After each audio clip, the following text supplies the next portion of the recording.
We go to High Point Regional High School for the annual Pretty in Pink Classic, and after Michelle Keller of Sparta scores the first basket, the fans flood the court with screamers as Sparta has the early 2-0 lead. What a scene there at High Point.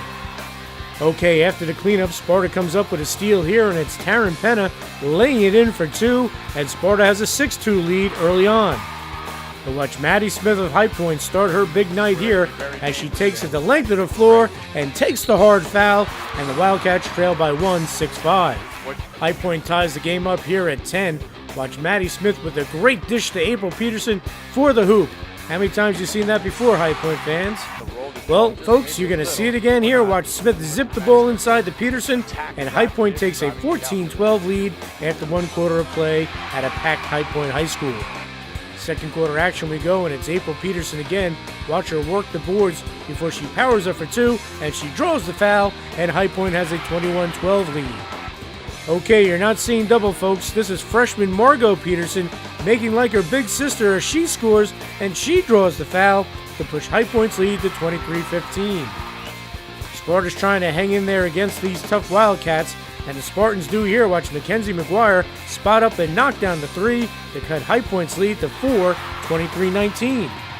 But High Point answers here late in the quarter. Watch Maddie Smith with a terrific take, and she draws the foul, and the Wildcats have a 26-19 lead at the half. Third quarter we go, and High Point pushes its lead to 10 here. Watch Kayla Halloran load up from beyond the arc for three, and she delivers, and it's 29-19 Wildcats. Sparta stops an 8-0 High Point run here.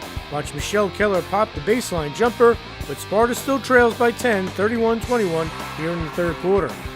Then watch Maddie Smith with the rebound, and she puts on the brakes and knocks down the pull-up jumper, and it's 33-21 High Point. She can do it all, folks. Everyone contributed on this night for High Point. This time it's freshman Emily Mulvoy with the tray, and High Point's pulling away as it has a 40-25 lead as we go to the fourth quarter action. Smith picked up where she left off here in the fourth quarter. Watch here with another terrific drive to the basket, and it's 42-25 High Point. Sparta still battling. Watch Gretchen Bowie get the tough shot to go, but Sparta still trails 44-27. Megan Berezny keeps battling as well for Sparta. Watch her rattle in this jumper, but High Point would coast to a 50-35 victory on a very emotional night up in Wantage. Usually we crack under pressure, but tonight I think we did a lot better than we usually do.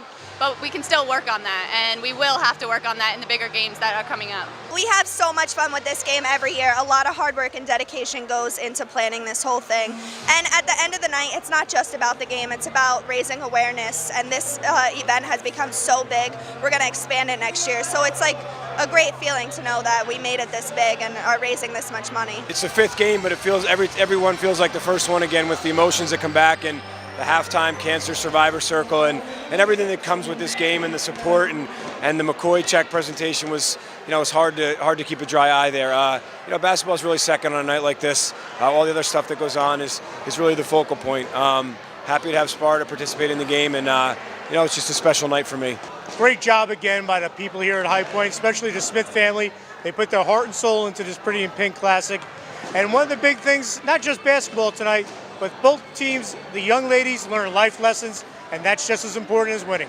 There's a lot more than just basketball, and we're athletes and we're students, and we're part of a community where there's a ton of people that have a disease or can't live like the way that we do, normal people. And so it's great to donate our time to people that can't give back. That's kind of how it all started with Taylor 5 years ago. She wanted to really do something special for almost like a college type thing, and from there, the girls have kind of picked up on that and realized, like you said, how much goes into this and the planning and the life skills that go with asking people for sponsorships, to the family stuff that comes with having. We had team breakfast this morning, making banners last night, all the camaraderie, all that stuff that comes with playing a sport.